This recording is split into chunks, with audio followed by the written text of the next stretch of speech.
Il est situé dans l'arrondissement de Mbangante, département du Ndé, et appartient tout comme Batoufam au groupe linguistique Ndanda.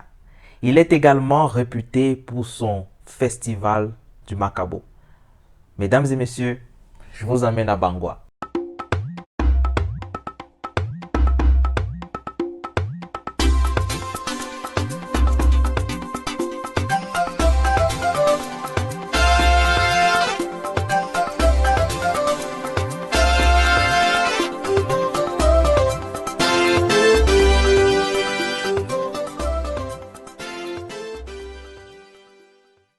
Suite à une querelle ou une guerre de succession ayant mal tourné, le Kemenye et son frère jumeau Njamenye décident de quitter leur village Bandrefam pour s'installer ailleurs.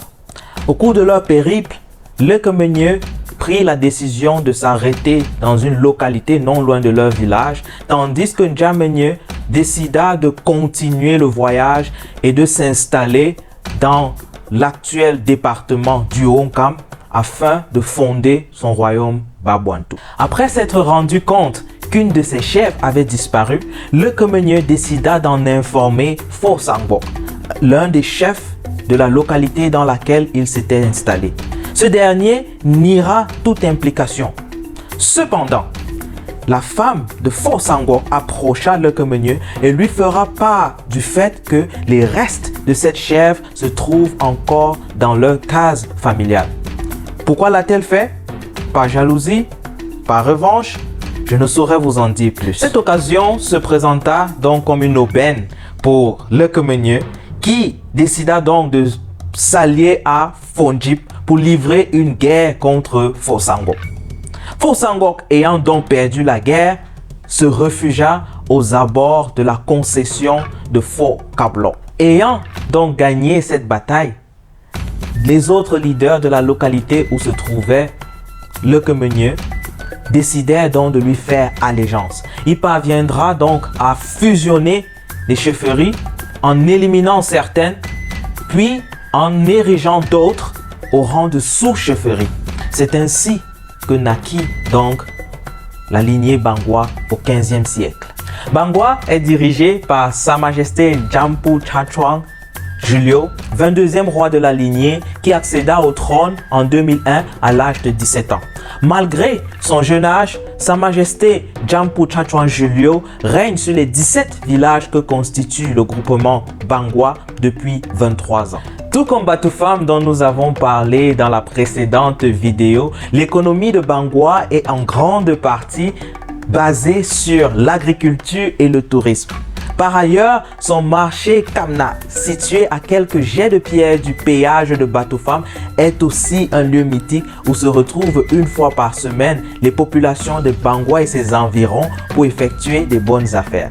J'ai moi-même des souvenirs de ma tendre enfance lorsque ma grand-mère de regrettée mémoire nous amenait au marché Kamna, pas seulement pour y faire des achats, mais également pour se divertir et aussi rencontrer des membres de famille qui soit habitent dans les villages voisins ou sont situés très loin de notre lieu d'habitation. Je vous invite à visiter le musée de la chefferie supérieure de Bangwa. Ce musée qui, malgré les vols dont il a été victime il y a de cela quelques années, continue de retracer l'histoire de cette belle civilisation.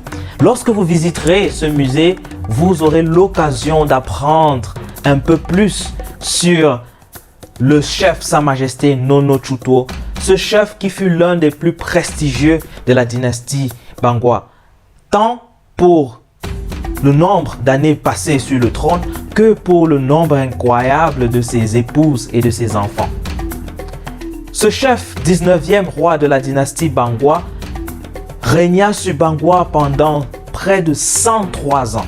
Entendez par là de 1854 à 1957, avec une interruption de 18 ans, car il a été forcé à l'exil par les colons entre 1931 et 1957. Il est également reconnu pour ses pouvoirs mystiques, car tenez-vous bien, la légende raconte que ce dernier avait le pouvoir de communiquer avec ses ongles. il se dit que lorsqu'un ongle se cassait, un malheur se produisait dans le village. C'est d'ailleurs ce même roi qui a inspiré le festival Makabo.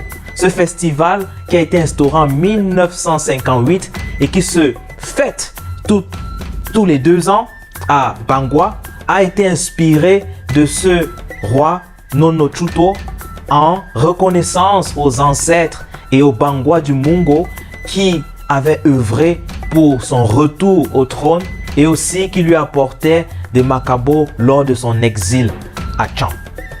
À Bangwa, vous aurez aussi l'occasion de visiter les chutes Chehanzwe. Je ne sais pas si je le prononce très bien, mais ce sont de très belles chutes qui ont des vues à couper le souffle. Terminons cette balade en parlant de quelques célébrités originaires de Bangwa. La première, qui pour moi serait la plus mythique, est Joseph Tunjang Puemi, célèbre économiste et précurseur de la décolonisation monétaire en Afrique. Ce dernier dirigea en 1968 la Fondation Kanergie qui plus tard deviendra l'Institut des Relations Internationales du Cameroun.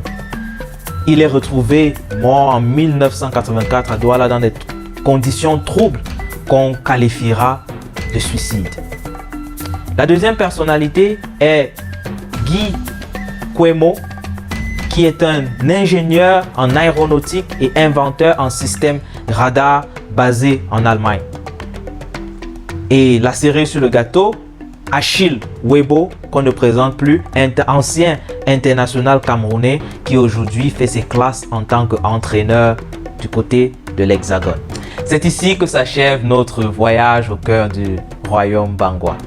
Alors, chers frères Bangwa, venez me dire en commentaire si vous êtes reconnus dans l'histoire de votre royaume. Pour ceux qui ne sont pas Bangwa, dites-le moi en commentaire. Et dans des vidéos à venir, nous ferons l'effort d'aborder l'origine et des aspects cruciaux de votre royaume. Pour le moment, je vous dis au revoir et surtout n'oubliez pas, connaître sa culture, c'est connaître sa destination.